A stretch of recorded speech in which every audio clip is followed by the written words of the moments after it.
fearful of leaving my office for more than a few days at a time, fearful. We're all living in fear. We fear climate change. We fear Alzheimer's. We fear death. We fear war. We fear other religions. We fear other people who don't think like us.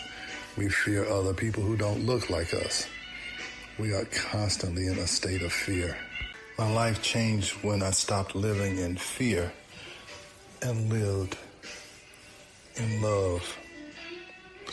I was fearful of everything. I was taught to be fearful of dogs, fearful of water, fearful of Hello, Rebel. confrontation, fearful of leaving my office. Don't know if we're having some technical difficulties. Was that from Hello? Corinthians? Was that from Corinthians that you just read, the fear? Oh, I didn't hear it. Was it on? Yes. I don't know why I didn't hear it. I I'm sorry. Yeah, so I didn't hear it at all. But yeah, the reason why I started with that. And so hello, I'm Dr. Taylor. Again, this is our first live broadcast, so we may have some technical difficulties. I may make some mistakes, but uh, I'm Dr. Taylor, and I'm the host and creator of Ageless Blueprint. And the reason why I wanted you to hear that First Corinthians 13th chapter is because that scripture my father read every Sunday, and he talked about love, and he talked about putting away childish things and becoming a man and seeing things clearly. And I didn't know it then, but that has kind of shaped my life. And I live by faith, hope, and love, but the greatest of these is love. And that First Corinthians 13th chapter, it taught me about God because God is love. And so that's how I see God, is through love. And I don't want to be a clanging cymbal. I don't want to be like everybody else who's on podcast and on YouTube. I want to come from a focus of love. And as a physician, I feel like a lot of times we create fear.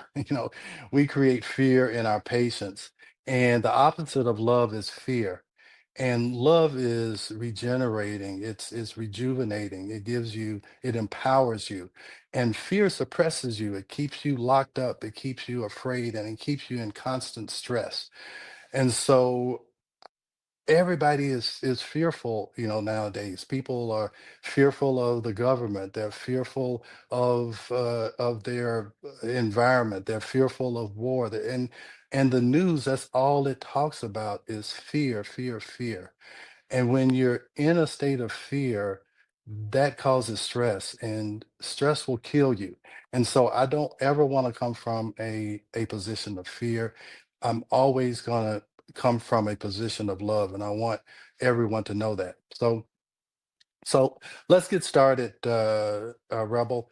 Uh, First thing we want to talk about is my story, because no one has lived my life, no one has had the experiences that I've had, and no one has the desire to let you learn from my experiences. So I think first, we both need to get comfortable with each other. I need to get comfortable with this platform. I have been on another platform called Ask the Experts, and that's what got me here. I did that for about 3 years, and hopefully you've seen some of those, and I'll have some of those on my webpage, so you can look at those. But for about 3 years, I would come on once a week, I mean once a month, and we would talk about different topics. And that show became popular, and the creator of that show asked me if I wanted to do a podcast of my own. And I just said sure, but I didn't really know what I was getting into, because it takes a lot to try and come up with a format and a purpose, and what to expect on a podcast. So I said yes, and this was back in December, and I'll tell you how I got to that point. But since then, I've been talking about this. I've been trying to make sure I had what I needed to get across the points I wanted to get across. And so here we are. So anyway, the reason why I started with that First Corinthians is because I was born in a home that my father was a Baptist minister, and I was the sixth child of six, and I'm the youngest. And so, one thing we're gonna talk about in some future podcasts is that the first 7 years of your life, you're really living in a brainwave state called theta. And it's the same brain waves that they use to hypnotize people. So for the first 7 years of your life, you're really hypnotized. You have these neurons in your brain called mirror neurons, and whatever you see, your brain creates that for you. And I know that gets a little deep, and as you continue to follow me on this podcast, you'll understand that more. But you're hypnotized. I didn't know it at that time, but you're hypnotized. So whatever you see, that's what you think life is. So my life unconsciously, I saw going to church and doing what my parents did, and thankfully, my parents they were loving, they were kind, they did anything for us. So I learned unconditional love by being hypnotized my first 7 years of my life. And I also saw that my parents didn't really worry about a lot of things. Things just worked out. So that's kind of how I lived my life. And that was very helpful to me. Okay. But you need to realize that a lot of the unconscious things that you do, it really comes from being hypnotized your first 7 years. So if you see a lot of chaos your first 7 years, you don't even remember it, but a lot of times your mind is chaotic and you actually create the things that you saw in your childhood. So that's why, Freud and all of these people are trying to get you to look at things in your childhood. And most of those things lie in your subconscious or your unconscious mind. So if you're thinking, hey, why do these things happen to me? It's all about getting in touch with your unconscious thoughts so that you can see them and then you can try and change them, because a lot of times we think we're just the way we are because that's just how God made us. Well, that's not true. You really come in with a blank slate, and the first 7 years of your life, your subconscious mind kind of gets imprinted with a blueprint. And and I'll tell you, when I came up with the name Ageless Blueprint, I really didn't know what I was getting myself into. But that blueprint, you have a blueprint that's imprinted upon you as a child.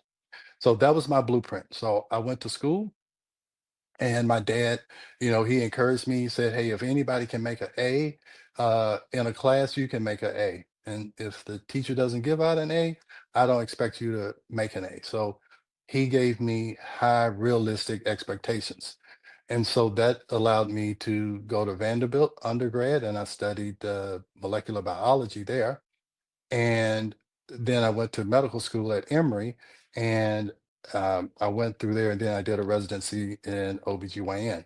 So that's where, I started out with this blueprint of spirituality, but then I got interested in science. And I'll tell you the reason why I got interested in science. I had to have a surgery when I was 12 years old, and I still remember his name. His name was Dr. Boyd, and he was so nice to me, and he made me feel so comfortable, and the surgery went well, and I said, okay, I want to be a doctor.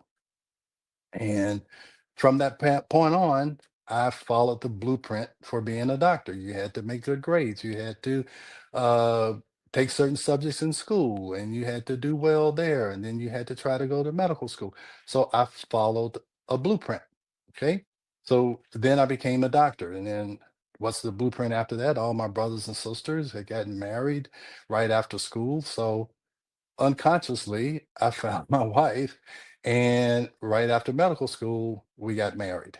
And I'll tell you a little secret. I had said this secret when I was on the other show, the Ask the Experts.